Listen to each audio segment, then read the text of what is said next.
वृंदावनेश्वरी तवैव पदारविन्दम् प्रेमामृतैकमकरन्द रसौघपूर्णम् हृद्यर्पितं मधुपते स्मरतापमोग्रम्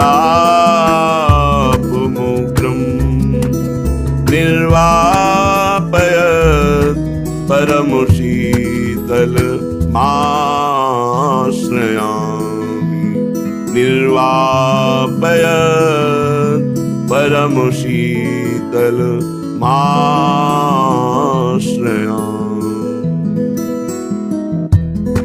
परम सच्चिदानंद घन स्वरूप श्री धाम वृंदावन परम प्रेम में श्री श्यामा श्याम परम प्रेम पिपाशु खगमृग पशु पक्षी सहचरियां और परम प्रेम आह्लाद की मूर्तिमान स्वरूपा श्री लाडली जो सुख सिंधु लालजू के हृदय का जो प्रेम है वही यमुना रस रानी के रूप में प्रवाहित है।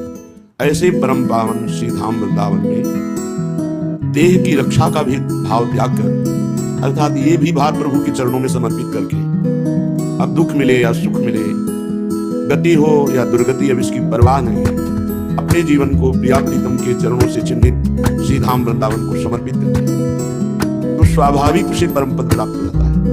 ना चाहने पर भी भगवत साक्षात्कार हो जाता है। श्री बात कह रहे हैं राधा कृष्ण सुतत्व बोध विगत व्यर्थोर्सास्तस्रमः श्री राधा चरणारविंद सहज स्वात्मैक्य भावोज्ज्वलः वैराग्येण बलीयसा नहि मना देहस्थिता व्याप्य हो जातेहा सकल प्रियो निवसति श्रीधाम वृंदावने। जो रसिक गुरुदेव के द्वारा श्री प्रिया प्रीतम तत्व को जान गया। क्या प्रिया प्रीतम तत्व? चिद चिद लक्षणम सर्वम राधा कृष्णमयम जगत। चेतन अचेतन सब में हमारे प्रिया प्रीतम विराजमान। वो चाहे महात्मा हो, चाहे दुरात्मा हो, चाहे पापी हो, चाहे पुण्यात्मा हो, जड़ हो या चैतन्य हो, मेरे प्रभु सर्वत्र विराजमान है। अगर ये नहीं जाना तो तुम्हारी सब साधना और शास्त्र स्वाध्याय व्यर्थ गया। यही सवाल हल होना है। सर्वत्र आराध्य देव का भाव सिद्ध हो जाए तो वो महात्मा भगवत प्राप्त हो गया। वासुदेवा सर्वमिति सा महात्मा सुदुर्लभा। जो सर्वत्र भगवान वासुदेव को देखता है वो महात्मा बड़ा दुर्लभ है। ऐसा महात्मा बड़ा दुर्लभ है। यहां महात्मा का तात्पर्य केवल वेश से नहीं है, भगवत तत्व के ज्ञान से है। और यही भगवत तत्व ज्ञान कि जड़ में, चैतन्य में, चराचर जगत में मेरे आराध्य देव विराजमान है। श्री धाम वृंदावन का एकांत भाव से सेवन, एकांत भाव प्राण समर्पित, बिल्कुल अपनी कोई परवाह नहीं करनी। अब वृंदावन जैसे रखे ये समर्पण कर दो, बहुत आनंदित हो जाओगे। जब तक अपनी चिंता है, अपने देह की चिंता है, अपने कल्याण की चिंता है, बहुत विलंब होगा भगवत प्राप्ति में। व्यास दास अब प्रगट बखानत दारि भार पे भार परम धन राधा नाम आधार। अब पूरे जीवन का भार भार में ढोक दिया। श्री जी जाने बिल्कुल मस्त रहो। हर समय जब कहीं दृष्टि जाए तो तत्व भाव से जाए और प्रिया प्रीतम का मधुर मधुर नाम स्मरण हो रहा। चिंता छोड़ दो, चिंता छोड़ दो। अभी तुम्हें विश्वास होने लगेगा कि प्रिया प्रीतम कैसे आपकी जिम्मेवारी स्वीकार की है, कैसे आपका योगक्षेम वहन कर रहे हैं। जब तक आप अपनी चिंता करते हैं तब तक अहंकार का पर्दा होने के कारण आप ये समझ नहीं पाते कि भगवत विधान से आप चल रहे हैं। आपको लगता है मैं अपने और अपने परिवार का भरण पोषण स्वयं कर रहा हूं, इसमें भगवान कहाँ है। लेकिन सच्ची मानिए, आम समर्पित कीजिए तो देखिएगा त्रिभुवन का भरण पोषण जिनके द्वारा हो रहा है उन्हीं के द्वारा आपका भी हो रहा है। श्री राधा चरणारविंद सहज स्वात्मैक भावोज्ज्वल। ये तभी होगा जब वैराग्येण बलीयसा नहीं मना देहिस्था वप्य हो। जो हम देह भाव में स्थित हैं, हमें बड़ी चिंताएं हैं, ऐसा हो गया तो क्या होगा, ऐसा हो जाए तो बहुत अच्छा है, ये सब देह भाव के अंतर्गत। मेरे मन में किंचन मात्र भी तुम चिंता मत करो। अति उदार श्री राधा किशोरी के चरणारविंद की एकांतिक भक्ति, बस मेरे बल श्री वृंदावन रानी ये सब संभाल लेंगे, आप चिंता छोड़ दो। जो प्रिया प्रीतम के भरोसे होकर संपूर्ण कर्तव्य कर्म करता हुआ फल की आशा प्रभु पे छोड़कर वो बहुत जल्दी तत्व का ज्ञान प्राप्त कर लेता है, बहुत जल्दी भगवत साक्षात्कार कर लेता है। सिद्धांत से चलोगे तो मार्ग बहुत छोटा है, थोड़ी भी मनमानी तो बहुत दूर नगरी, बहुत दूर मार्ग, बहुत हो सकता है जन्म जन्म लग जाए। और सिद्धांत से चलोगे तो बहुत छोटा मार्ग है, हृदय में ही भगवान विराजमान है, हृदय में ही प्रिया प्रीतम विराजमान है। जाते हा सकल प्रियो निवसति श्री धाम वृंदावन। बड़ा भाग्यवान उपासक है जिसका और कोई प्रिय नहीं बचा प्रिया प्रीतम के सिवा, ये खास बात है। आराध्य देव के सिवा और त्रिभुवन में हमारा कोई प्रिय नहीं है। उपासना बहुत जोर की, बहुत अच्छी स्थिति। उपास्य देव के सिवा कोई हमारा प्रिय नहीं है, इसे सिद्ध करना होगा, इसकी परीक्षा होगी। कोई में अपना शरीर भी है, उपास्य देव के सिवा कोई हमारा प्रिय नहीं। ना हमारा शरीर इतना प्रिय है जितना उपास्य देव, ना कोई शरीर प्रिय भोग और ना कोई शरीर संबंधी, इसकी परीक्षा हो सकती है, तैयार रहिए। सकल प्रिय हमारा समस्त प्यार एकमात्र आराध्य देव के चरणों में, और फिर वृंदावन वास कर रहा है तो बहुत जल्दी प्रिया प्रीतम का साक्षात्कार हो जाता है। हमारे प्रिया प्रीतम आयातम न कुतश्चन वचन नो गंत स्मरई काम्बुधौ, ये कहीं से आए नहीं है, ये कोई अवतार लीला नहीं है, ये नित्य निरंतर श्रीधाम वृंदावन रूपी महल में विराजमान रहते हैं हमारे युगल किशोर। इन्हीं से अवतार होते हैं, इन्हीं के अंश अवतार, कला अवतार, विविध अवतार होते हैं, ये सबके अवतारी हैं। श्री श्यामा श्याम कहीं से आए नहीं है और ये कहीं जाते नहीं है, निरंतर वृंदावन में अखंड वास करते हैं। आयातम न कुतश्चन वचन नो गंत स्मरई काम्बुधौ। हम ऐसे प्रिया प्रीतम का स्मरण कर रहे हैं जो अजन्मा है, अनादिकाल से अनंत काल तक नित्य विहार परायण है। इन्हीं के अंश से राधा कृष्ण, इन्हीं के अंश से सब अवतार होते हैं।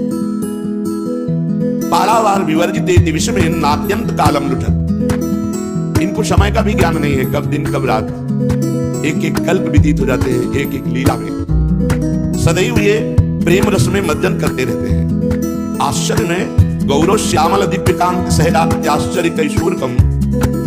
गौर श्याम जोड़ी अत्यंत आश्चर्यमयी किशोर अवस्था। यद्रास्ते मिथुनम मिथुंग मिलना जीवन मस्तत्वनम।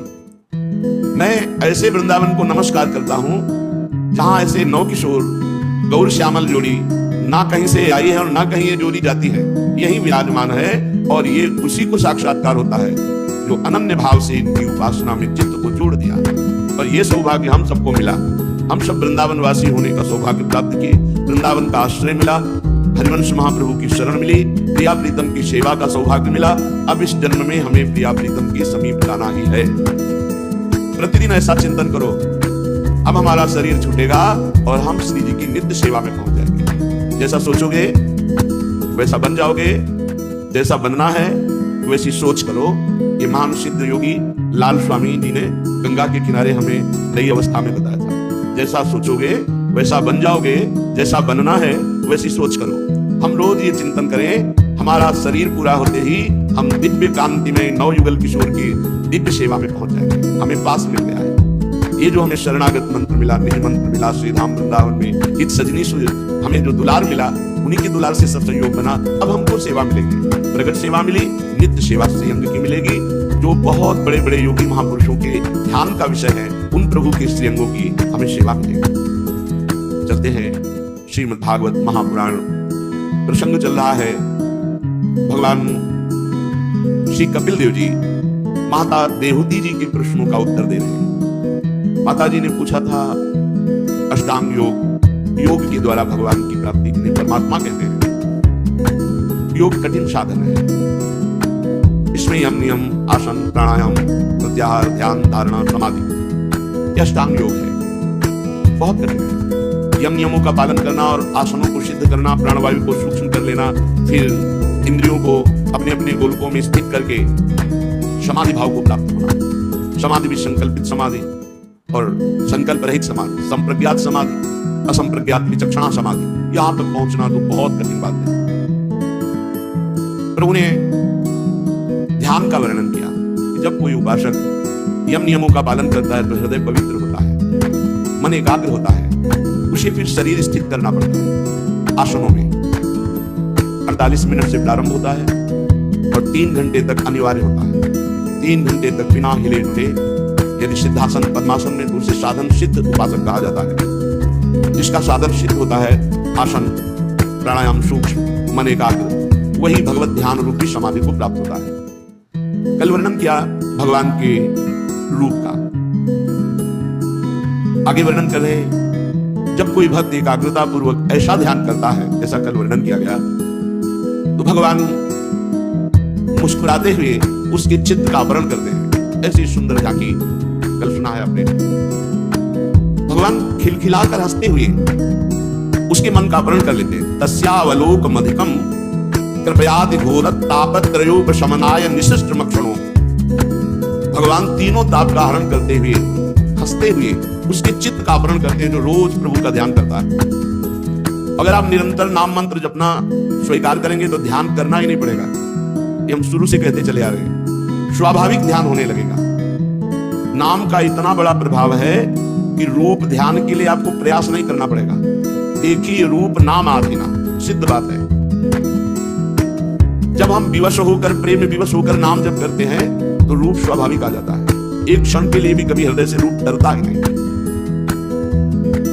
राधा वल्लभ लाल को हृदय ध्यान, मुख नाम, ये एक संबंध है।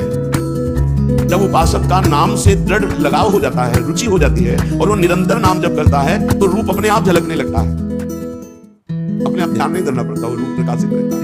आंख खोले या आंख बंद करे, उसके सामने इंद्र नीलमणि श्याम मनोहर साध कुंभ तन गोरी प्रिया प्रीतम झलकते रहते हैं।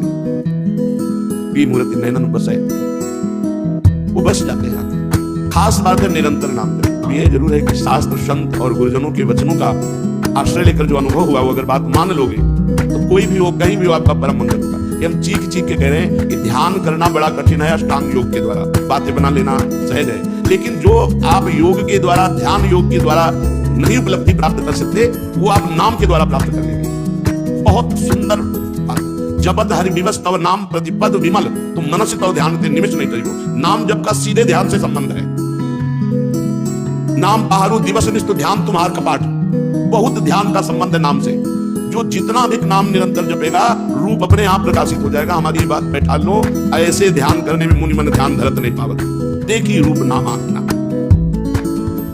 भक्त जनों के अत्यंत घोर तीनों तापों का शांत करते हुए उनके चित्त को चुराने वाला वो रूप प्रकाशित और हंसते हुए प्रभु दिखाई देते हैं। श्री हरि का जो हास्य है, हासम हरे लवनताखिल लोक तीव्र शोकाश्रु सागर विशोषण मत उदाहरण। जो प्रभु का हंसते हुए ध्यान में दर्शन है, वो बड़े से बड़े शोक सागर को सुखा देता है, जन्म मरण के दुख को मिटा देता है, बड़े बड़े मुनियों को काम मोहित कर लेता है। और हरि अपने भ्रकुटी संचालन से काम को नचाते हैं। वो हरि जब मुस्कुराते हुए भक्त के हृदय में प्रकाशित होते हैं, तीनों तापों का नाश, समस्त दुखों का नाश और मन को चुरा लेते हैं। मन चोर है। अब उसके हृदय में अत्यंत प्रेमार्थ भाव जागृत होता है। श्री हरि का वो हंसना, उसके चित्त का आवरण करना, मन का आवरण करना और मन का प्रेम में डूब जाना, वस्तुतः यही जीवन का परम लाभ है। भगवत ध्यान में पुलकित होकर अश्रुधारा चल रही, मन प्रभु में पूर्ण रूप से आसक्त हो गया, यही जीवन का परम लाभ है। इस प्रकार साधक का जब प्रभु में प्रेम हो जाता है तो हृदय भक्ति से पूर्ण होकर द्रवित होने लगता है। शरीर में कंपायमान, कपकपी आ जाना, रोमांच हो जाना, उत्कंठा जनित अश्रुधारा बहना, ये परम लाभ। ये जो पुलकावली है, जब शरीर कंपायमान होता है, रोम रोम पुलकित होता है, जन्म जन्म के मलिनताओं का सफाया हो रहा है। कभी ऐसा जीवन में हो तो उसे गुप्त रखना, किसी को बताना नहीं। आप में यदि कभी भागवतिक भाव आने लगे तो उनका प्रचार प्रसार मत करना, नहीं वहीं से बंद हो जाएंगे। बहुत से ऐसे संत महात्मा साधक जन अपने अनुभव बताते हैं आकर के कि ऐसी ऐसी स्थिति थी, अब वो बंद हो गई। उसका कारण दो ही होता है, एक वैष्णव अपराध और एक अपने मुख से अपनी स्थिति का वर्णन कर देने से। एवं हरौ भगवती प्रतिलब्ध भावो भक्त्या द्रवत हृदय उत्पुलकः प्रमोदात् औत्कंठ बाष्प कलया मुहुर्दमानस तच्चापि चित्तबडिशं सनकैर्वियुङ्क्ते। जब इस प्रकार साधक भगवत आराधना में लगता है तो उसका श्री हरि से प्रेम हो जाता है, प्रभु से प्रेम हो जाता है, हृदय भक्ति से द्रवित हो जाता है, शरीर आनंदातिरेक से रोमांचित पुलकित कंपायमान हो जाता है, उत्कंठा जनित प्रेम आंसुओं की धारा बार बार बहने लगती है। फिर जैसे मछली कांटे में फंस जाती है वो निकल नहीं सकती, ऐसे ही मन हरि में फंस जाता है, वो निकल नहीं सकता कि वो विषय की तरफ भाग पावे। माता दी जैसे तेल खत्म हो जाने पर दीप शिखा अपने आप भस्म होकर राख हो जाती है, वैसे ही ऐसे भक्त के जिसका शरीर रोमांचित, अश्रुधारा कंपायमान, हृदय भक्ति से द्रवित, उसका संपूर्ण आश्रय, विषय, राग ये सब नष्ट हो जाता है। ना किसी व्यक्ति वस्तु का आश्रय, ना किसी व्यक्ति वस्तु से कोई आसक्ति, ना कोई भी भोग वासना, शांत हृदय, जैसे दीपक का तेल खत्म, बाती जलकर राख हो गई। अब वो ब्रह्माकार भगवदाकार स्थिति में आ गया। उठते बैठते चलते फिरते खाते पीते सोते जागते हर समय प्रभु में स्थित है। ठाड़े बैठे परे उताना, कबीर काहे हम राहे ठिकाना, ब्रह्माकार स्थिति, भगवदाकार स्थिति। इस अवस्था के आने पर जीवत्व का नाश हो गया। अब वो जीव नहीं रहा, जीव कहा गया देहाभिमान के कारण, देह भाव के कारण। अब ध्याता, ध्यान, ध्येय त्रिपुटी का लय हो गया। केवल ध्येय बचा, ना ध्याता और ना ध्यान क्रिया, केवल ध्येय। ब्रह्म नहीं, माया नहीं, नहीं जीव नहीं काल, अपनी हो सुधि ना रही एक रहे, अपनी हो सुधि। ये स्थिति शरीर यंत्रवत सेवा कर रहा है, कोई सुधि नहीं। सुधि तो करुणा निधान प्रभु ने चुरा ली। एक रहे नंदलाल, केवल प्रीतम। जैसे गोपी जनों की बेचने जा रहे दही, शुद्धि नहीं कह रहे, कोई गोविंद ले ले, कोई दामोदर ले ले, कोई माधव ले ले। ये स्थिति। अब वो अखंड परमात्मा में स्थित सर्वत्र परमात्मा का अनुभव करता है। अभ्यास से चित्त वृत्ति का परमात्मा में निरंतर जोड़ना अविद्या का नाश करना है। बहुत बढ़िया बात है। हम बार बार जो अपने मन को प्रभु में जोड़ रहे हैं, राधा राधा राधा वल्लभ श्री हरिवंश, राधा वल्लभ श्री हरिवंश, मानो एक एक नाम से हम अविद्या का नाश कर रहे हैं। एक एक नाम हमारे जन्म जन्मांतर से भरी हुई जो अहंकारमयी अविद्या है, देहाभिमानमयी अविद्या है, मोहमयी अविद्या है, उसका नाश हो रहा है। इसी को दूसरे रूप में नवयोगेश्वरों ने वर्णन किया। जैसे कई दिनों का भूखा आदमी जब एक एक कवल अन्न पाता है तो क्षुधा निवृत्ति, तुष्टि पुष्टि होती है। ऐसे ही एक एक भजन में संसार से वैराग्य स्वरूप का बोध, भगवान से प्रेम। पर बहुत जब भजन करेंगे तब अनुभव होगा। काम तो एक एक भजन से शुरू हो गया, राधा राधा, एक एक नाम काम कर रहा है, संसार से वैराग्य स्वरूप का ज्ञान और प्रभु से प्रेम। पर जैसे कई दिनों का भूखा आदमी एक दो कवल से अनुभव नहीं होता, जब आधा पेट हो तब समझ में आता है। ऐसे ही जब कम से कम 24 घंटे में 12 घंटे स्थिति तो रहे, तब समझ में आए क्या है भगवदानंद परमानंद। माता जी अभ्यास से, योगाभ्यास से बार बार मन को जब प्रभु में लगाया जाता है तो इससे अविद्या का नाश होता है, अज्ञान का नाश होता है, और वो दुख सुख से रहित परमानंद की स्थिति, परमात्मा तत्व का साक्षात्कार करने की तरफ आगे बढ़ रहा है। जितना भजन होता जा रहा है उतनी हमारी यात्रा आगे बढ़ती चली जा रही है। अब जब उसे मन लय होने वाली स्थिति प्राप्त हुई, पहले तो मन लगाने वाला अभ्यास किया, अब मन लय होने लगा। अब उसकी स्थिति ऐसी हो गई जैसे मदिरा पिए हुए पुरुष को, अधिक मदिरा पान किए हुए पुरुष को ये पता नहीं कि मैं कहां गिरा हुआ हूं, मेरे शरीर में वस्त्र है कि नहीं है। ऐसे ही उस जिसका मन लय हो चुका है प्रभु में, उस सिद्ध पुरुष को ये पता नहीं रहता कि मेरी देह बैठी है या खड़ी है या कार्य कर रही है, कुछ ज्ञान। मन तो प्रभु में लय है और यंत्रवत देह से चेष्टाएं हो रही। उस परमानंद स्वरूप की स्थिति का वाणी के द्वारा वर्णन नहीं हो सकता। अब उसका शरीर तो चलता है पर पूर्व जन्म के प्रारब्ध के अनुसार, भक्त का भगवान के अनुसार। जब तक उसका प्रारब्ध शेष रहता है तब तक वो जीवित रहता है और क्रियाएं भी होती रहती, खान पान सब ऐसे, पर वो यंत्रवत होती है। और जहां प्रारब्ध पूरा हुआ, शरीर छूटा, परम पद को प्राप्त हुआ। बहुत ध्यान ध्यान से फिर सुन लीजिए, बहुत काम की बात। हम एक एक क्षण, एक एक नाम में जब मन को संसार से हटाकर प्रभु में लगाते हैं, तो एक एक नाम से हम माया का नाश कर रहे हैं, विद्या का नाश कर रहे हैं। जब हमारा मन इस कोटि के भजन में कि लय हो गया, लय कहते हैं सुधि नहीं, भजन चल रहा है, हम भजन कर रहे हैं, ऐसी भी सुधि नहीं। उस स्थिति में इतना आनंद होता है कि जैसे कोई अधिक मदिरा पिए हुए पुरुष को ये पता नहीं रहता कि मैं बैठा हूं या खड़ा हूं, मैं कहां कैसी स्थिति में हूं, कपड़ा शरीर में है कि नहीं। ऐसे उस सिद्ध महापुरुष की स्थिति, वो बैठा है कि खड़ा है, क्रियारत है कि अक्रिय है, उसको कोई बोध नहीं। वो प्रारब्ध के अनुसार शरीर कार्य कर रहा है और उसका मन लय हो चुका है परमात्मा में। जहां प्रारब्ध क्षीण हुआ, शरीर छूटा और वो सिद्ध पुरुष अहमता ममता रहे, भगवत परम पद को प्राप्त हुआ। जिस प्रकार अत्यंत स्नेह के कारण शरीर में मैंपन, पुत्र में मेरापन, धन में मेरापन, अज्ञान के कारण ये आत्मबुद्धि रहती है। यदि थोड़ा सा सत्संग मिल जाए और विचार प्रारंभ हो तो स्पष्ट दिखाई देता है मैं शरीर नहीं हूं, ये सब मेरा नहीं है, ये बीच में मिला हुआ केवल माया का नाटक है। ये भूल से अपनी आत्मा को अपना देह मान बैठा है। ये साक्षी है पर अपने साक्षी भाव से हटकर ये कर्ता भोक्ता भाव को आ गया है। माता जी, जैसे लकड़ी अलग है, अग्नि अलग है,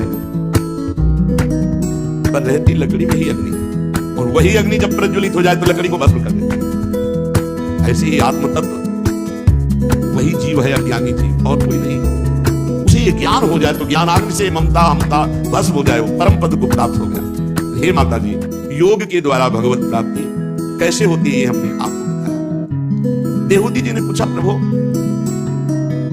आपने प्रकृति का क्या स्वरूप है बताया, पुरुष का स्वरूप बताया, महातत्व, सांख्य शास्त्र, योग। अब मैं जानना चाहती हूं कि भक्ति योग का क्या स्वरूप है।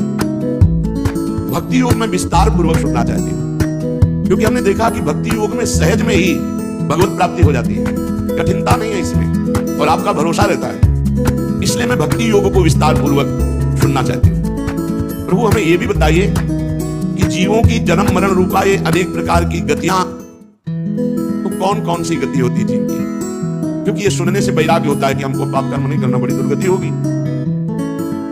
लोगों को जो भोगों में रुचि के कारण पाप प्रवृत्ति बनने में हर्ष होता है, जब शास्त्र हम सुनते हैं तो भय खड़ा हो जाता है कि अरे ऐसा पाप नहीं करना। पापी पुरुष डरता है सत्संग सुनने से। अभी एकांतिक में एक भगत जी आए थे, उन्होंने कहा हमारे मित्र हैं, वो लोग कहते हैं कि अगर आपका कोई चैप्टर उसमें आ भी जाए तो तुरंत हाथ रख देते, देखना भी नहीं चाहते। अगर वृंदावन किसी भी तरह लाए तो वो यहाँ नहीं आएंगे, बाहर बड़े दूर खड़े रहे, आवाज न सुनाई दे। तो हम उनसे पूछते हैं ऐसा क्यों? बोले बाबा की आवाज आ जाएगी अगर हमारे कान में तो हमारा सब टूट जाएगा, इसलिए हम सुनना नहीं करते। बोले वो गलत आचरण करते हैं, इसलिए वो यहाँ एकांतिक में आना चाहते हैं, ना सत्संग में, ना आपकी कोई क्लिप देखना चाहते हैं। तो बच्चे कब तक बचेंगे? अगर हरी कृपा होगी तो कभी तो एक ऐसा थप्पड़ पड़ेगा ही माया का कि उनको सुनने की आवश्यकता होगी। और अगर एक बार सुन लिया तो श्रवण द्वार से शब्द जाकर उनके हृदय का परिवर्तन करेंगे। परिवर्तन तो शुरू हो गया, सही माने में जब वैज्ञानिक ढंग से अगर आंतरिक सोचा जाए तो परिवर्तन शुरू हो गया, क्योंकि उसे रोकना चाह रहा है, सुनना नहीं चाह रहा है, अब आ जाएगा सुनना। एक राग में द्वेषात्मक वृत्ति होती है, राग तो आ चुका है, महत्व तो आ चुका है, लेकिन द्वेषात्मक, अब वो द्वेष जिस दिन मिटा उस दिन वो भाग पड़ेगा परमार्थ की तरफ, या आंतरिक विज्ञान के द्वारा सोचा जाता है। ये जन्म मरण रूपा अनेक प्रकार की गतियां जो जीवों की होती हैं, इनके सुनने से भोगों से वैराग्य हो जाता है, गंदे आचरण करने की हिम्मत नहीं पड़ेगी। प्रभु ये सर्वसमर्थ काल का स्वरूप क्या है? ज्ञान दृष्टि लुप्त हो जाने के कारण देह आदि मिथ्या वस्तुओं में अभिमान हो गया है। बुद्धि के कर्मासक्त रहने के कारण चिरकाल तक अज्ञान में सोया हुआ जीव चिंता में फंसा हुआ है। बेटी का ब्याह हो जाए तो काम हो जाए, बेटी का ब्याह, कितनी चिंताएं, और ऐसे चिंता करते करते मर जाता है, हाथ कुछ नहीं लगता। बहुत बड़ी अविद्या की मान है, बहुत बड़ी अविद्या की मान है। अब जो लोग संसार में वो जान रहे हैं, क्या बताना। ऐसे माया में फंसे हुए जीवों को जगाने के लिए आप योग भास्कर प्रकट हुए हैं। इसलिए प्रभु जो मैं प्रश्न किया इसका आप कृपा करके उत्तर दीजिए। श्री भगवान ने कहा, माता जी साधकों के भाव के अनुसार भक्ति योग का अनेक प्रकार से प्रकाश होता है। साधकों के भाव के अनुसार भक्ति योग का अनेक प्रकार से प्रकाश होता है। भक्ति योगो बहुविधो मार्गैर्भामिनि भाव्यते स्वभाव गुण मार्गेण पुंसां भावो विभिद्यते अभिसंधाय यो हिंसां दंभं मात्सर्यमेव वा संरम्भी भिन्न दृग्भावं मयि कुर्यात् तामसः। जो भक्ति तो करता है, बहुत ध्यान से सुनना, पर भेददर्शी है, बहुत व्यवहार की सिद्धि, ये व्यवहार की सिद्धि। जात पक्ष का अभिमान रखना, कुलाभिमान में, विद्वता का अभिमान में, साधना के अभिमान, कभी कभी बहुत अपवित्र बुद्धि आ जाती। गए गए सब में श्री भगवान है, किसी का भी अपमान करोगे तुम्हारी भक्ति गई। ये बहुत सूक्ष्म विषय, किसी का भी, कभी किसी जीव को भी नहीं, किसी जीव को भी घृणित भाव से मत देखो, उसमें भी भगवान है। जो भेददर्शी है और क्रोधी पुरुष है और हृदय में हिंसा का भाव रखता है, दंड देने का। भजन है, माला चल रहा है तो जरूरी नहीं कि भगवान की प्रसन्नता के लिए चल रहा है, उसके कई कारण हो सकते हैं। माला चलाकर अपनी वासना की पूर्ति, माला चलाकर किसी का अनिष्ट करने का भाव, बहुत विचित्र विचित्र खोपड़ी है। इतना कठिन भजन और उसका दूसरे का मंगल करने के लिए प्रयोग कर देते हैं। जो मारण, वशीकरण, उच्चाटन, ये सब जप के द्वारा होता है, इनमें मंत्रों का अनुष्ठान होता है, बड़ी पवित्रता से मंत्र जापक जब जप करके और संकल्प करता है कि इसका अनिष्ट हो जाए तो पक्का अनिष्ट हो जाएगा, लेकिन उसका अनिष्ट हुआ तो उसका अनिष्ट तो पहले ही हो गया जिसने अनिष्ट किया। ऐसे है जो भेददर्शी है, क्रोधी है और दूसरों की हिंसा का भाव रखते हैं और मात्सर्य जलते रहते हैं ईर्ष्या में, और भगवान का भजन भी करते हैं। ऐसा नहीं कि भजन नहीं करते, भगवान कहते हैं कि वो मुझसे अपनापन भी रखते हैं, तो वो तामसिक भक्त है, भगवान की प्राप्ति नहीं होती। तामसिक भक्त को भगवान की प्राप्ति नहीं, क्योंकि वो दूसरे से भेद दर्शन करता है, वो हिंसा का भाव रखता है। भजन केवल भगवान की प्राप्ति के लिए होना चाहिए। भजन कहीं मान प्राप्ति के लिए, किसी को कष्ट देने के लिए, किसी का नाश करने के लिए, किसी का अमंगल करने के लिए कभी संकल्प मत होने देना मन में, नहीं वो भक्ति का स्वरूप तामसिक हो जाएगा। तामसिक भक्ति से भगवान की प्राप्ति नहीं होती। जो भगवान का प्रेम है वो तामसिक भक्ति से प्राप्त नहीं होता। दूसरा, जो पुरुष विषय के लिए भजन करता है, भोगों की, यश के लिए भजन करता है, हमारा नाम रोशन हो जाए, और मेरी प्रतिमादि का पूजन करता है, लेकिन लोगों से व्यवहार बड़ा कड़ुआ करता है। श्रद्धा है उसकी भगवान की प्रतिमा में, लेकिन बाहरी व्यवहार बड़ा उसका अमंगल रहता है, वो राजसिक भक्त है। ऐसे भक्त को भी भगवत प्रेम की प्राप्ति नहीं होती। तीसरा है सतोगुणी भक्त, जो पाप नाश के लिए भजन करता है, भगवान को अर्पण करने के लिए भजन करता है। भजन करना, पूजन करना हमारा कर्तव्य है, इस बुद्धि से पूजन करता है, वो सात्विक भक्त है। ये आया है, ये मार्ग में आ रहा है, लेकिन ये भी पूरा प्रशंसनीय नहीं है, ये भी प्रशंसनीय भजनानंदी नहीं है। प्रशंसनीय भजनानंदी है बिना किसी कारण के अखंड, जैसे गंगा की धारा समुद्र में जा रही है, ऐसे तैल धारावत भगवान के भजन में डूबा हुआ, कोई चाह नहीं, कोई चाह नहीं। जिस प्रकार गंगा का प्रवाह अखंड रूप से समुद्र की ओर बहता है, मदगुण श्रुति मात्रेण मयि सर्वगुहाशये मनोगति रविचिन्ना यथा गंगाम्भसोम्बुधौ। जैसे गंगा की धारा अखंड प्रवाह समुद्र की ओर, ऐसे जिसका मन, बुद्धि, चित्त ये सब मेरी ओर लगा हुआ है। तैल धारावत भजन चल रहा है, भगवत कथा सुन रहे, सेवा कर रहे, और कोई आकांक्षा नहीं, कोई चाह नहीं कि पाप नष्ट हो जाए, मेरा यश हो जाए, किसी भी तरह की कोई चाह। ये त्रिगुणातीत भक्त है। तमोगुणी, रजोगुणी, सतोगुणी भक्त का वर्णन, और ये त्रिगुणातीत भक्त है जिसका निष्काम भाव से अखंड भजन चलता है। ये निर्गुण भक्ति योग है, गुणातीत भक्ति योग है। इससे भगवान का प्रेम प्राप्त होता है, इससे भगवान का साक्षात्कार होता है। यद्यपि सतोगुणी भक्ति भी सम्माननीय है, जो पाप नष्ट करने के लिए भगवान की प्रतिमा में पूजन करते हैं, भजन करते हैं, पाठ करते हैं अपने कल्याण के लिए, ये भी बंदनीय है। पर वास्तविक भक्ति जो भगवान को अधीन करती है, जिससे प्रेम की प्राप्ति होती है, वो अखंड तैल धारावत, अखंड गंगा की धारा जैसे समुद्र में जा रही, निरंतर भजन, भगवान की गुण श्रवण, भगवान की लीला चरित्र गायन, भगवान की सेवा, और कोई फल की आकांक्षा नहीं। ये महाभागवत मम भक्ति युक्तो घोनम पुनात्।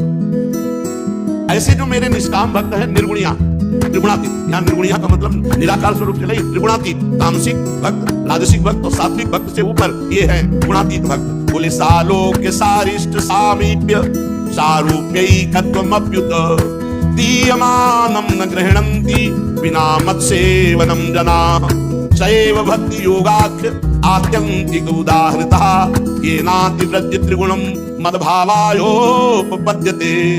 माता जी, मेरे जो ऐसे निष्काम भक्त होते हैं, जो निरंतर भजन करते हैं, उनको मैं देना चाहता हूं, पर वो मेरी सेवा को छोड़कर सालोक्य सारिष्ट सामीप्य सारूप्य सायुज्य इन मोक्षों को स्वीकार नहीं करते। सालोक्य भगवान के नित्य धाम में निवास करना, सारिष्ट भगवान के समान ऐश्वर्य भोग भोगना, सारूप्य भगवान की नित्य समीपता और सारूप भगवान के नित्य धाम में निवास करना, सालोक्य सारिष्ट भगवान के समान ऐश्वर्य भोग भोगना और सामीप्य भगवान के नित्य समीप रहना, सारूप्य भगवान का सा रूप धारण करना और सायुज्य भगवान में समा जाना। ये पांचों मोक्ष भक्त नहीं चाहते। भगवान की सेवा को छोड़कर भगवान देना चाहते पर ये मोक्ष नहीं चाहते। मुक्ति का तिरस्कार करने वाला ये प्रेम भक्ति योग, यही सर्वश्रेष्ठ भक्ति है। इसके द्वारा तीनों गुणों को लांग कर मेरे प्रेम रूप अपराकृत स्वरूप को प्राप्त होकर मेरी नित्य सेवा में मगन रहता है मेरा भक्त। ये जो तैल धारावत अखंड भक्ति की बात भगवान ने की, गुणातीत निर्गुणिया भक्ति, ये कैसे प्राप्त होती है? तो कहा निष्काम भाव से श्रद्धा पूर्वक अपने सारे कर्तव्य कर्मों को करे भगवान की प्रसन्नता के।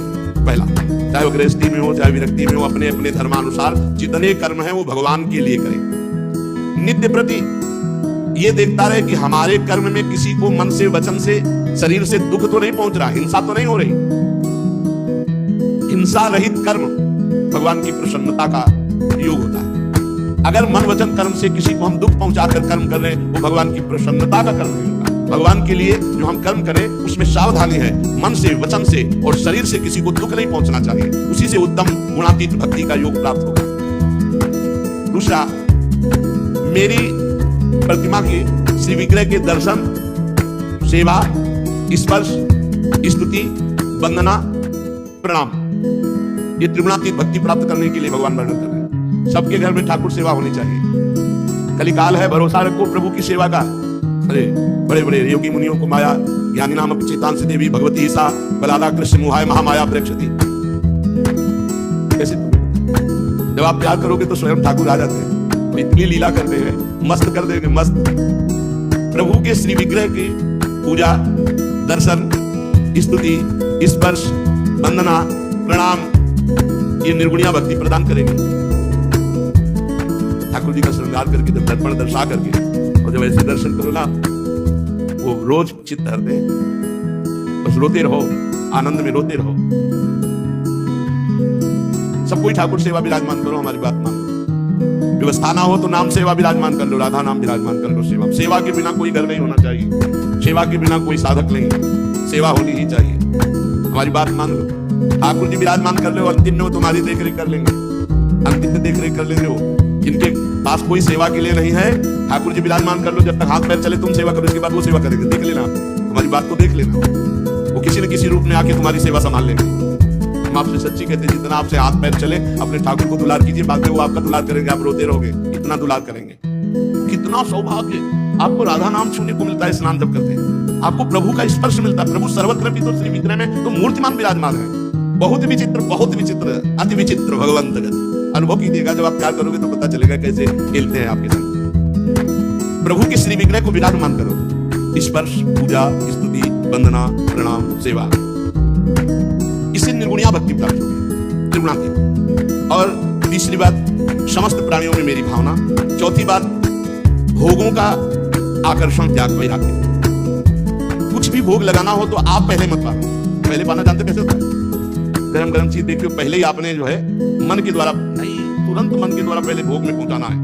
आप उसको जल्दी जल्दी दिखा दो, लाओ, ठंडा हो जाएगा, ये भोग नहीं लग रहा है, ठीक नहीं बात है, ठंडा हो जाएगा। नहीं, स्वाद तो प्रभु पाएंगे, हम तो बात की प्रसाद पाएंगे। सब प्राणियों में भगवत भावना और किसी भी भोग के लिए लालायित ना होकर उच्चिष्ट के लिए लालायित होना।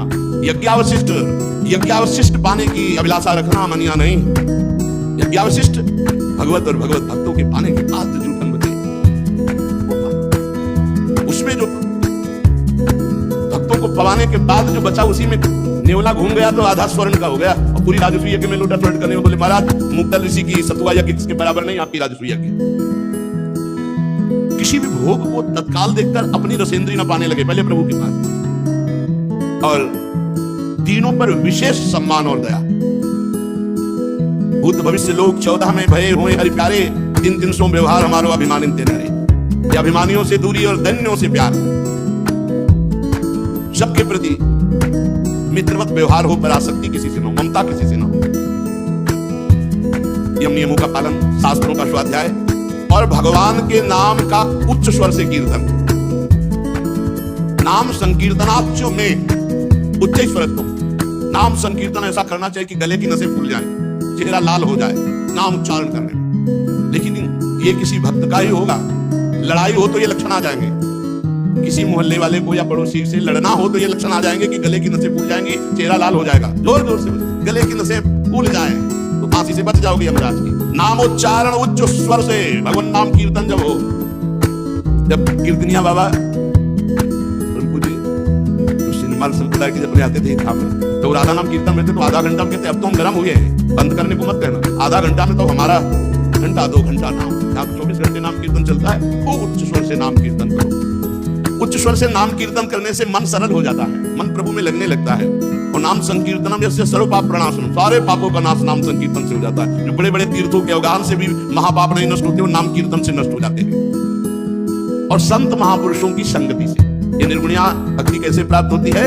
बोले हिंसा रहित कर्म से और मेरे श्री विग्रह के दर्शन स्पर्श पूजा स्तुति वंदना प्रणाम लोगों में मेरी भावना करने से, भोगों के प्रति आकर्षण त्याग से, अभिमानियों से दूर और दैन्य पुरुषों का सम्मान करने से और आत्मज्ञान प्रदान करने वाले शास्त्रों के श्रवण से और मेरे नाम के उच्च स्वर कीर्तन से, संत पुरुषों के संग से और भागवत धर्म का अनुष्ठान करने से चित्त शुद्ध हो जाता है और धीरे धीरे वो मेरे में लगने लगता है।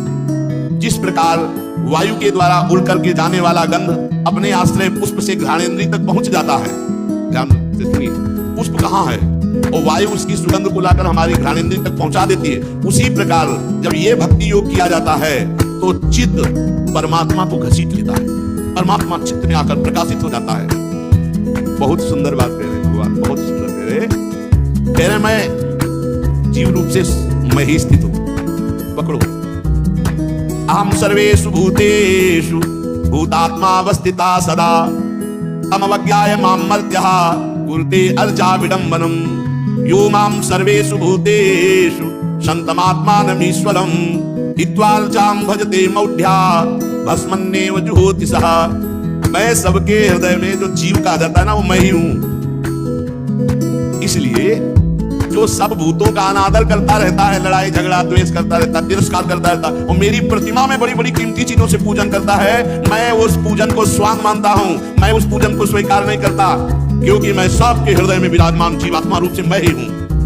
जो मोहवश मेरी उपेक्षा करके मेरा अपमान करता है, जीवों के रूप में हिंसा करता है। एक बता रहे थे कि वो बहुत ठाकुर सेवा करते, सब करते, पर मांस खाते और शराब पीते, कहते मेरी मौत मैं ऐसे भक्ति करूंगा। तो भगवान कह रहे हो पूजा स्वांग मात्र है, उसकी की हुई पूजा मैं स्वीकार नहीं करता। जैसे भस्म में किया हुआ हवन व्यर्थ जाता है, ऐसे उसकी की हुई पूजा व्यर्थ जाएगी। भगवान के वचन इसलिए व्यर्थ जाएगी। आज्ञा पर चलो, सब जीवों में भगवान है। आप जीवों को उबाल उबाल के खाओगे और कहोगे भगवान को सोने का हार पहना देंगे, तो भगवान सोने से प्रसन्न होने वाले नहीं। 4 लाख योजन का एक ही पहाड़ है भगवान की सृष्टि में, और रत्न गर्भा पृथ्वी को कहा गया है। जैसे सफेद मिट्टी पीली मिट्टी, ऐसे सोने चांदी की खाने हैं पृथ्वी में। भगवान को तुम्हारे किलो 2 किलो सोना से प्रसन्नता नहीं हो जाएगी। आचरण पवित्र रखो। जो भेददर्शी अभिमानी पुरुष दूसरे जीवों के साथ वैर दुश्मनी रखता है, मैं ही सबके शरीर में विद्यमान हूं, तो मेरे से द्वेष करता है, प्रतिमा की पूजा करता है, उसे कभी शांति नहीं मिल सकती, उसकी मैं पूजा स्वीकार नहीं करता। फिर कह रहे माता जी, जो दूसरे जीवों का अपमान करता है, वो बढ़िया से बढ़िया सामग्री से मेरी पूजा करे, तो मैं उसे कभी प्रसन्न नहीं होता। अहमुच्चावचैर्द्रव्यैः क्रियोत्पन्नया नखे नैव तुष्येर्चितोर्छायां भूतग्रामावमानिना। जो हर जीवों का अपमान करता है, लड़ाई झगड़ा द्वेष करता है, वो बढ़िया बढ़िया सामग्रियों से मेरी पूजा करे तो मैं स्वीकार नहीं करता। भगवान कहते हैं मैं उसकी कभी पूजा स्वीकार नहीं करता, मैं उससे कभी प्रसन्न नहीं होता। कैसे प्रसन्न होते हो प्रभु? बोले जीवित है, सब पर दया का भाव रखने के। जो मेरी प्रतिमा में पूजा करता है और सबके हृदयों में विराजमान मुझ परमात्मा का आदर करता है, उसके ऊपर मैं प्रसन्न हूं। लेकिन जो प्रतिमा में केवल पूजन करता है, बाहर राग द्वेष ईर्ष्या हिंसा चोरी छल कपट, मैं स्वयं उस भेददर्शी को मृत्यु रूप महान भय प्रदान करता हूं। अबलो नसानी अबनान से, आज तक गलती हुई, अब गलती नहीं करूंगा, तुम्हारा मंगल हो जाएगा। पर भगवान की पूजा कर भरोसा रख करके खूब पापाचरण करो, दुर्गति होगी। भगवान कह रहे हैं मैं उसे मृत्यु रूप काल रूप दंड दूंगा, मैं उसे भय प्रदान करूंगा। अतः हे माता, अथमाम सर्वभूतेषु भूतात्मानं कृतालयम् अर्हयेदानमानाभ्यां मैत्राभिन्नेन चक्षुषा।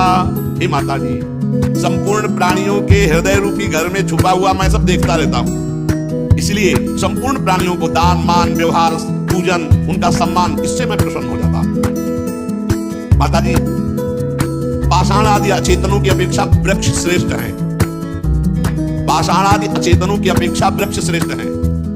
वृक्षों से सांस लेने वाले प्राणी श्रेष्ठ हैं। सांस लेने वाले प्राणी में भी मन वाले प्राणी श्रेष्ठ है, जिनमें मन की सृष्टि है। उनमें भी इंद्रिय और मन युक्त प्राणी श्रेष्ठ है। इंद्रियों में प्राणियों में केवल स्पर्श का अनुभव करने वालों की अपेक्षा रस ग्रहण करने वाले श्रेष्ठ हैं। रसवेत्ताओं में गंध का अनुभव करने वाले भ्रमर आदि, फिर उनसे शब्द ग्रहण करने वाले सर्प आदि, फिर उनसे भी रूप का अनुभव करने वाले पक्षी आदि, फिर उनसे भी जिनके ऊपर नीचे दांत होते हैं वो जीव श्रेष्ठ है। फिर उनमें बिना पैर वालों से बहुत पैर वाले श्रेष्ठ है। बहुत पैर वालों में 4 पैर वाले श्रेष्ठ है। 4 पैरों वालों में 2 चरण वाले मनुष्य श्रेष्ठ है। मनुष्यों में भी 4 वर्ण श्रेष्ठ है। उनमें भी ब्रह्म ऋषि श्रेष्ठ है, जो वेदों के ज्ञाता और वेदों के तात्पर्य ब्रह्म को जानने वाले हैं। उन तात्पर्य जानने वालों से संशय निवारण करने वाले श्रेष्ठ हैं। संशय निवारण करने वालों से भी उस धर्म का अनुष्ठान करने वाले श्रेष्ठ हैं। और उनकी अपेक्षा भी जो संपूर्ण कर्म और फल और शरीर सब कुछ मेरे को अर्पित कर दिए, वो भक्त श्रेष्ठ है। भगवान के भक्त से बढ़कर कोई श्रेष्ठ नहीं। जो समदर्शी है, निरंतर चित्त से मेरा चिंतन करते हैं, सब प्राणियों में मेरा ही दर्शन करते हैं, इससे बढ़कर कोई नहीं है। इसलिए माता जी, सब जीवों में मैं विराजमान हूं ये जानकर सबको प्रणाम करो। मनसहितानि भूतानि प्रणमेत बहु मानयन, हर जीव को सम्मान दो, प्रणाम करो, सब में भगवान विराजमान। भगवान का आदेश है। जो प्राणियों को सम्मान देता है और मन से प्रणाम करता है, मैं बहुत जल्दी प्रसन्न हो जाता हूं। चलो तन से ना प्रणाम करो, मन से तो सबको प्रणाम करो, सब में भगवान विराजमान है। अगर किसी के भी दुख का तुम कारण बने तो भक्त किस बात, सुख का कारण बनो, मनुष्य जीवन मिला, विवेकवान हो। माता जी, मैंने तुम्हारे लिए भक्ति योग, अष्टांग योग, प्रकृति पुरुष, इसका वर्णन किया। एक भी साधन ठीक से कर ले तो भगवत प्राप्ति हो जाएगी। एक भी साधन। भक्त भगवान कहते हैं, योगी परमात्मा कहते हैं, ज्ञानी परब्रह्म कहते हैं। वही भगवान, वही परमात्मा, वही परब्रह्म का अद्भुत प्रभाव संपन्न ये विचित्र रूप जो देख रहे हैं, ये विचित्रता है, वही परमात्मा है, वही ब्रह्म है, वही भगवान तुम्हारे सामने है। माया के नेत्र इसलिए देख नहीं पा रहे हो। और जो इन सब रूपों को अपहरण कर लेता है, उसका नाम काल है, वो भी भगवान का स्वरूप है। प्रकृति और पुरुष इसी के रूप हैं। वो परमात्मा स्वरूप प्रकृति भी है, पुरुष भी है, और काल भी परमात्मा, सब परमात्मा स्वरूप है।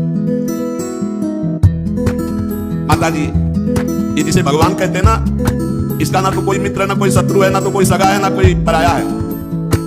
जैसे भजोगे वैसे ही अनुभव में आएगा। ये सजग रहते हैं जो प्रभु को भूलकर भोगों में फंसे हुए उनकी आयु का अपहरण करके उनका संहार कर देते हैं। इन्हीं के भय से वायु चलती है, इन्हीं के भय से सूर्य तपता है, इन्हीं के भय से इंद्र वर्षा करते हैं, इन्हीं के भय से तारे चमकते हैं। इसी से भयभीत होकर औषधियां, लताएं, वनस्पति समय समय पर फल फूल धारण करते हैं। इन्हीं के डर से नदियां बहती हैं, इन्हीं के डर से समुद्र अपनी मर्यादा में रहता है। इन्हीं के भय से अग्नि प्रज्वलित होती है, पर्वतों सहित पृथ्वी जल में नहीं डूबती। इन्हीं के शासन से आकाश जीवित है, प्राणियों के श्वास प्रश्वास के लिए अवकाश देता है। इन्हीं से संपूर्ण आवरणों युक्त ब्रह्मांड का विस्तार है। ये सारा चराचर जगत भगवान के अधीन है। इसलिए धन्य है उसका जीवन जिसने अपने चित्त को भगवान में अर्पित कर दिया। कपिल भगवान ने कहा, हे माता जी, जिस प्रकार वायु के द्वारा उड़ाया जाने वाला मेघ समूह के बल को नहीं जानता, उसी प्रकार विभिन्न योनियों में दौड़ा दौड़ा कर भुगताने वाले काल को कोई नहीं जानता। काल बड़ा प्रवीण है। एक भी सेकंड का ऐसा कर्म नहीं जिसको काल तुम्हें फल न दे। काल माने समय, समय आने दो, फल तुम्हें देगा। बढ़िया खेती बो रहे हो, आनंदित अभी वर्तमान में रहो, आगे तो जो फल आएगा निहाल हो जाओगे। और बुरी खेती बो रहे हो तो अभी जलो, और आगे जो फल आएगा वो तो भोग भोग करके रोगे, ऐसा फल आएगा। एक सेकंड भी कर्म का हिसाब आपका चूक नहीं पड़ेगा, समय आने पर भोगना पड़ेगा। वो काल है, समय।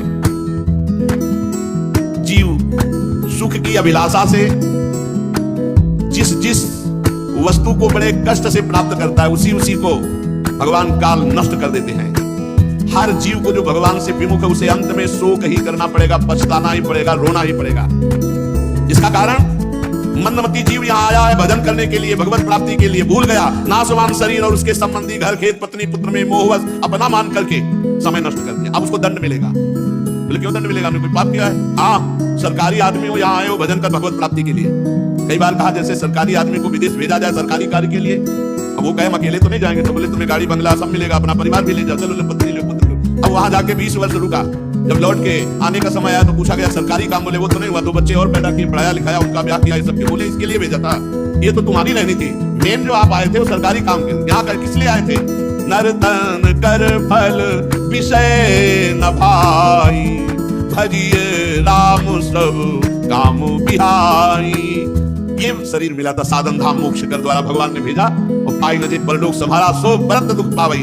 अब उस विदेश जाने वाले आदमी को सरकारी जेल होगी, तुमने सरकारी सुविधाएं भोगी लेकिन सरकारी काम नहीं किया, इसलिए तुम्हें दंड मिलेगा। तो यहाँ जितने भी मनुष्य हैं अपने कर्तव्य का पालन करते हुए परमात्मा प्राप्ति के लिए आए हैं। मोहवश वो इस नाशवान शरीर को मैं मान लेता है, इसके संबंधियों को अपना मान लेता है, धन खेती मकान पत्नी पुत्र मेरा, और भूल गया भगवान का भजन। कौन भगवान किस लिए आए थे? इस मंदमती जीव को फिर अगली योनियों में जबरदस्ती जन्म लेना पड़ता है। सुमर कुत्ता नाली का कीड़ा भूत प्रेत, कितनी 83,99,999 और जहां जहां जिस योनि में जाता है वहां वहां उसकी दुर्गति होती है। कैसे तुम्हें बताएं? कैसे कैसे जीवों को कष्ट मिल रहे हैं, कैसे जिंदा ऐसे खोलते हुए तेल में डाल दे पकौड़े की तरह उसको उबाल रहे हैं जीव को, कच्छप है या कोई भी जीव, क्या क्या कष्ट हो, वो सब जीव क्या कर सकता है उस समय क्या कर सकता है? अब वो गर्म पानी में खौलाया जा रहा है, फिर काटा जा रहा है, फिर क्या क्या। हमें लगता है रोटी दाल तो भारत ही में चलती होंगी, वो भी कम हिस्से में। अधिकतर देशों में हमने सुना मांसाहारी प्रधान भोजन होता है। अब यही सब जीव जंतु खाए, वही सब हमें तुम्हें बनना होगा अगर भगवत प्राप्ति नहीं करी। जिस योनि में जाता है उस योनि में भारी कष्ट प्राप्त होता है। अरे बहुत बहुत बहुत बहुत कष्ट होते, बहुत कष्ट। नीचे से आग सुलगा दी, ऊपर लोहे के क्षण में ऐसे पैर बांध दिए और धीरे धीरे जल जल के वैसे दुर्गति इनकी सबकी होनी है, उनको पता नहीं लगता। इस संसार में जीव जिस योनि में जाता है उसी योनि में वो मगन हो जाता है और ये पता नहीं चलता कि उसका नाश होने वाला है।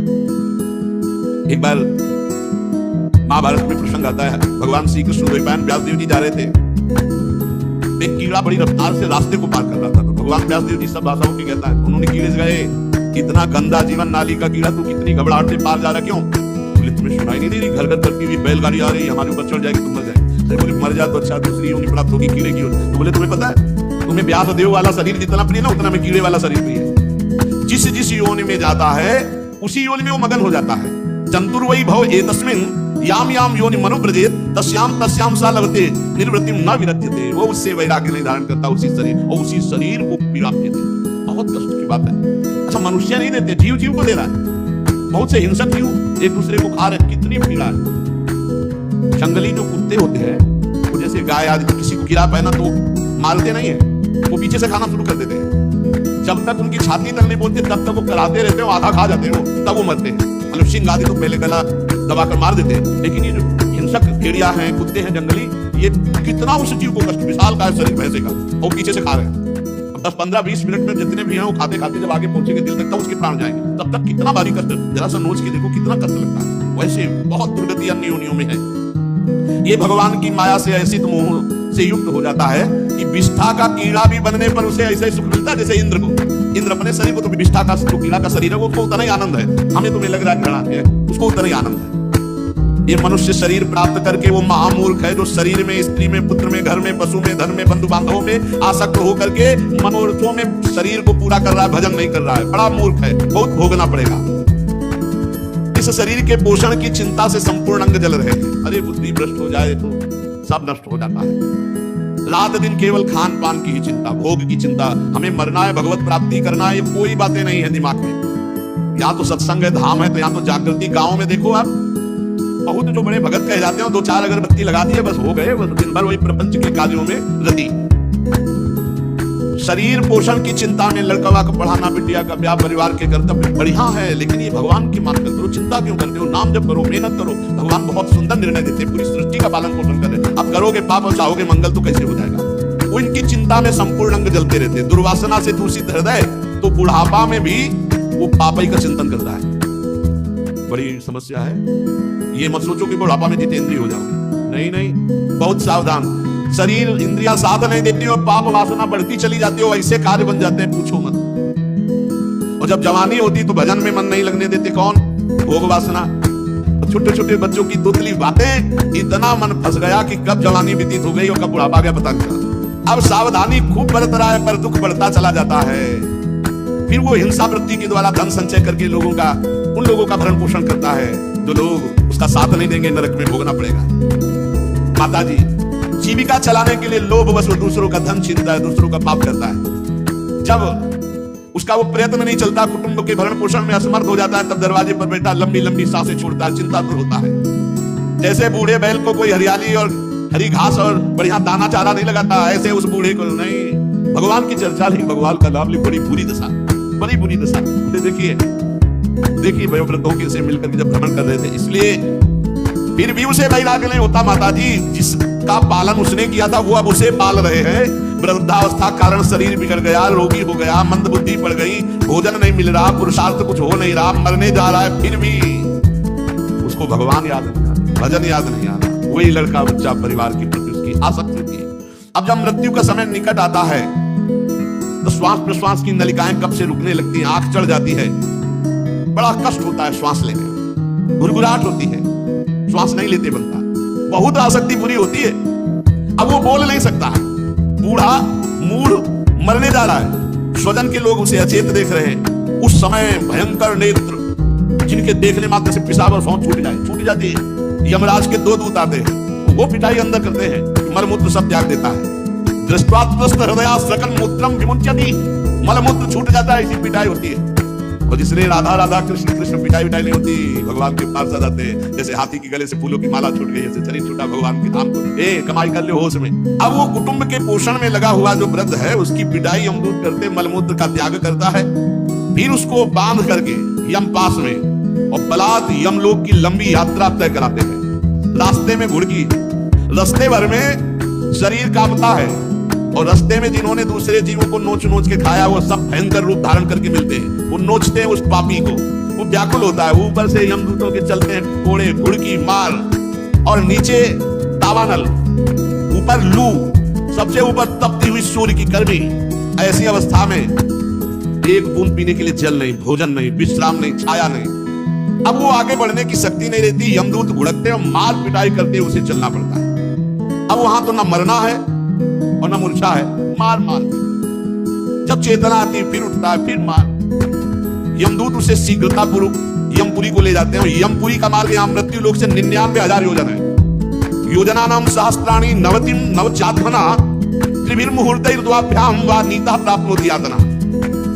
3 मुहूर्त में तय करना होता है। 3 मुहूर्त बहुत कम समय, 3 मुहूर्त में, ये बहुत कम समय वाले में मुहूर्त है। यमलोक का 99,000 योजन यहां से है मृत्यु लोक से। 1 योजन का मतलब 4 कोस, 99,000 योजन, 1 योजन 4 कोस, 3,96,000 कोस।